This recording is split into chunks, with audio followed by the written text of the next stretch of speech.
eu acho que tá tudo certo. Mas não custa nada a gente dar uma conferida, né? É verdade.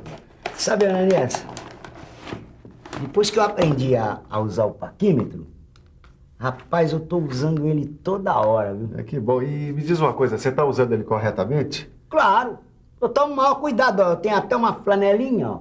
E agora, quantas vezes você já calibrou esse paquímetro, hein? Ih, rapaz, agora você me pegou, hein? Tá vendo? Fique de olho porque esse é o assunto da nossa teleaula de hoje. Na teleaula de hoje, você vai ver como se faz a calibração de paquímetros e a calibração de micrômetros. Ô, Ananias, mas você acha que ele tá desregulado? Olha, andando dentro de uma maleta, nas mais variadas temperaturas, o dia todo, chacoalhando para lá e para cá, eu não confiaria muito nele. E mesmo que ele não andasse chacoalhando para lá e para cá, a calibração de instrumentos é necessária de tempos em tempos. Mas como é que a gente faz para calibrar um paquímetro? Ah, é simples. Fique de olho, porque a nossa teleaula está começando.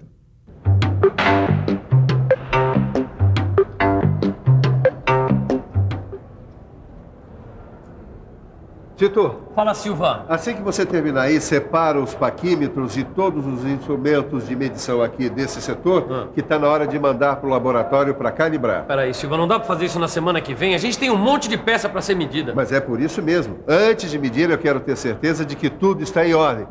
Sabe como é que é um deslocamento, um desgaste, uma falha ou mesmo uma mudança na temperatura? Pode alterar os instrumentos. É verdade. Pois bem, e essas alterações podem provocar desvios ou erros de leitura das medidas. Nossa, a gente vai ter que fazer o trabalho em dobro, né, Silva? É isso aí. Por isso é necessário fazer a calibração dos instrumentos. Calibração. Operação que estabelece uma correspondência entre as leituras de um instrumento e valores de uma grandeza física, medida direta ou indiretamente pelo instrumento.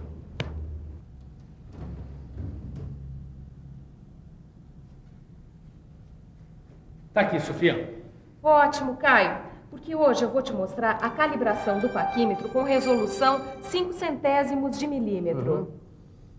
A norma NBR 6393/1980 é a norma brasileira que recomenda os procedimentos, tolerância e as demais condições para a calibração do paquímetro. Tá bom, mas pra que serve essa tabela aqui, hein? Precisão de leitura. Essa tabela, ela mostra as tolerâncias admissíveis na leitura. E você tem uma tabela igualzinha a essa no seu livro de estudos. Olha aqui. O L1 representa o comprimento medido dentro da capacidade de medição em milímetro.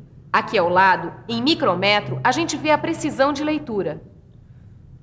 Quer dizer que para um comprimento medido de, por exemplo, 100 milímetros, a gente tem uma precisão de leitura de 60 micrômetros?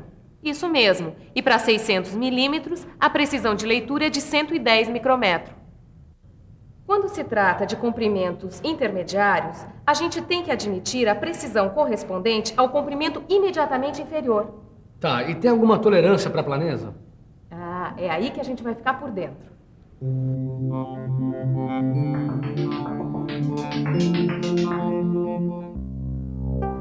A tolerância de planeza das superfícies de medição é de 10 micrômetros para 100 milímetros de comprimento dos medidores. Já a tolerância admissível de paralelismo das superfícies de medição é de 20 micrômetros para 100 milímetros de comprimento dos medidores. Bom, Caio, então agora a gente já pode falar sobre o método de controle de calibração. Você, por favor, me alcança a benzina? Para que você vai usar essa benzina aqui, Sofia? Bom, é que antes da gente começar a fazer a calibração, a gente tem que ajustar e limpar bem os instrumentos. Então, para que não fique nenhum tipo de oleosidade nem impurezas. Agora, a gente já pode falar sobre o método de controle de calibração para medição externa. O erro de leitura é indicado perpendicularmente à direção longitudinal das superfícies de medição. Para isso, usamos blocos padrão. Agora, a gente mede um bloco padrão em 3 posições diferentes aqui do bico: na extremidade, no meio e aqui em cima. Mas atenção, porque a força aplicada no cursor tem que ser a mesma nas 3 medições. É importante lembrar que a verificação tem que ser feita em várias posições, para que cada medição individual possa coincidir com com diferentes traços do nônio e não apenas com o 0. Assim, temos que evitar a verificação apenas nos valores inteiros da escala, como 5, 10 e 15, e verificar valores aleatórios como 5,25, 7,8 ou 14,3. Legal, hein, Sofia? E o resultado dessa operação mostra pra gente se existem erros de paralelismo e de planeza das superfícies dos bicos. Isso mesmo. Se tiver erro na superfície de medição, a gente acha na hora. Tá, e a medição interna, hein? A medição interna deve ser feita da mesma forma, com calibradores padrão internos e também micrômetros. Uma coisa que a gente tem que levar em consideração antes de calibrar um paquímetro é o paralelismo das superfícies de medição. Como é que é? É o seguinte, o paralelismo das superfícies de medição pode ser verificado através da apalpação de um certo espaço, com blocos padrão ou pinos padrão. Quer ver? A posição relativa entre as superfícies de medição não pode se alterar mesmo depois da fixação do cursor. Para confirmar se não se alterou, a gente coloca o instrumento contra a luz e verifica se um espaço deixado entre as superfícies de medição não vai se alterar mesmo depois da fixação do cursor. E essa régua aqui, ó, para que serve? Ah, essa aqui é uma régua de fio. Ela serve para verificar a planeza das superfícies de medição. A gente utiliza assim, ó, coloca o instrumento contra a luz e vê se está vazando alguma luz entre a superfície e a régua de fio. Se estiver vazando, a planeza está comprometida. Ô Silva, eu acho que o pessoal do laboratório teve o maior trabalho com a calibração do micrômetro. Não, acho que não, Tito. A calibração de instrumentos é baseada em normas.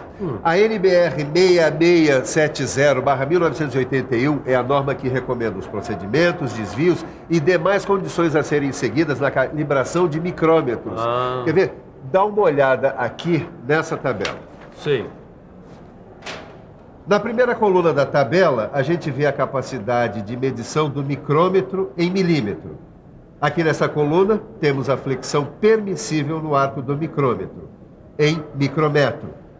Aqui, o erro de leitura do ajuste do 0, também em micrometro.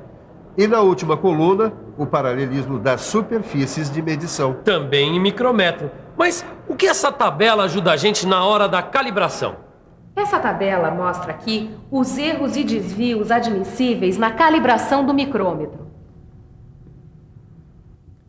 O batimento axial da haste móvel do micrômetro no intervalo de 25 milímetros não deve exceder a 3 milésimos de milímetro. O erro de leitura do ajuste do 0 que a gente viu aqui na tabela se baseia na fórmula mais ou menos, abre parênteses, 2 mais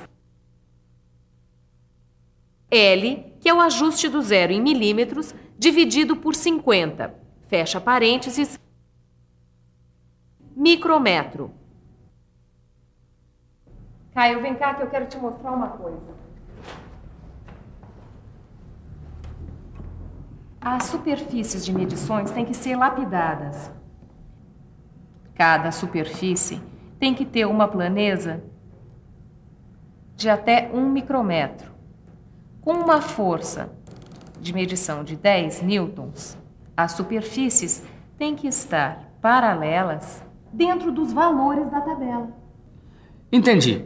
Para uma capacidade de medição de 0 a 25 milímetros, a flexão permissível do arco é de 2 micrometros.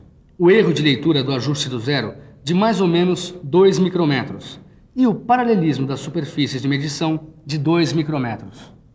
Puxa, Ananias, mas a calibração do micrômetro, ela é muito parecida com a do paquímetro. Ou eu estou enganado? Não, você está certo. Até o método de controle é parecido, visto que leva em consideração a planeza e o paralelismo das superfícies. A única diferença é que a gente tem que considerar também a haste móvel, visto que ela deve ser verificada durante o processo de calibragem. Mas como é que a gente consegue ver a planeza desse instrumento? A planeza das superfícies de medição pode ser verificada através de um plano óptico como esse aqui. Imagina o seguinte, a gente coloca o plano óptico sobre cada uma das superfícies do micrômetro E aí observa as franjas de interferência, que aparecem sob a forma de faixas claras e escuras, no caso de estar sendo usada uma luz monocromática, quer dizer, uma luz de uma cor só.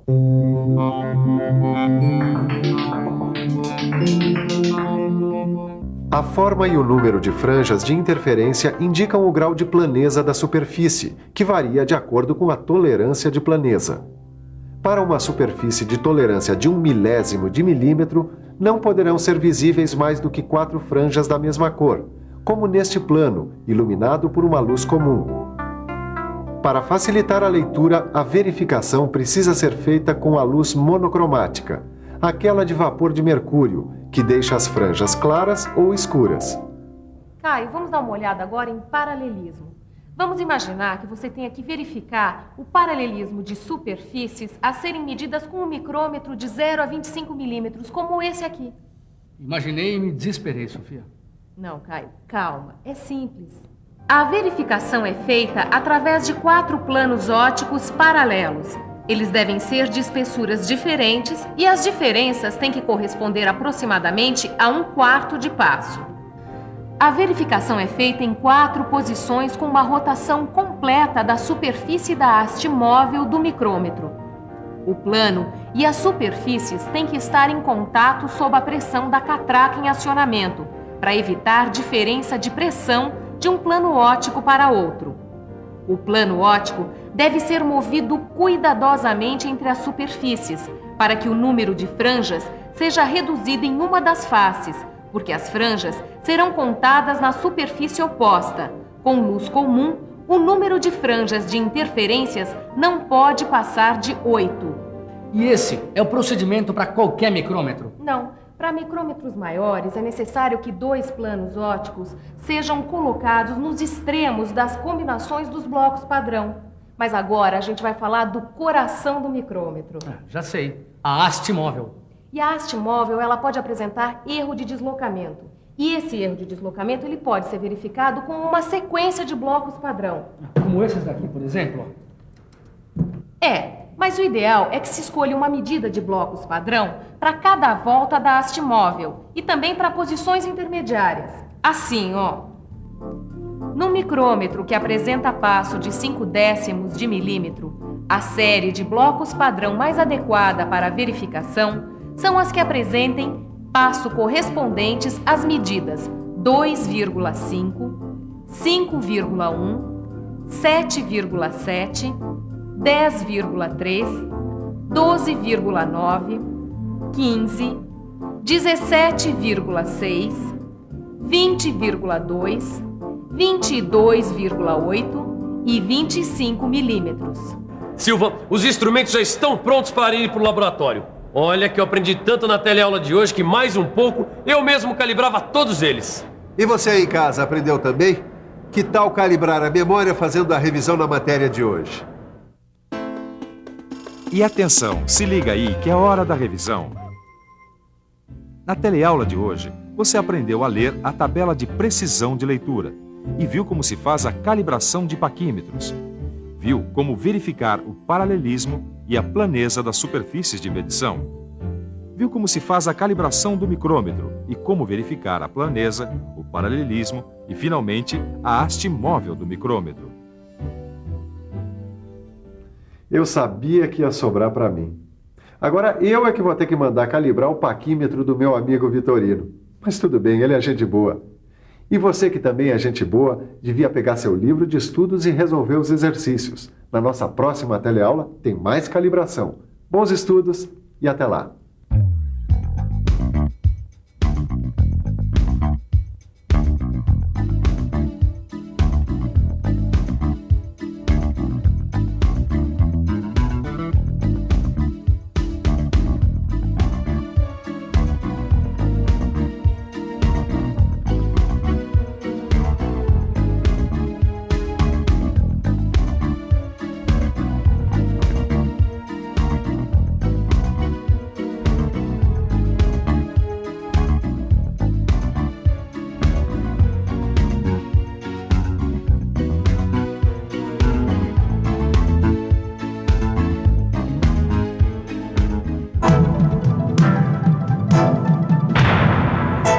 Telecurso 2000, um programa de educação do Sistema Fiesp e da Fundação Roberto Marinho.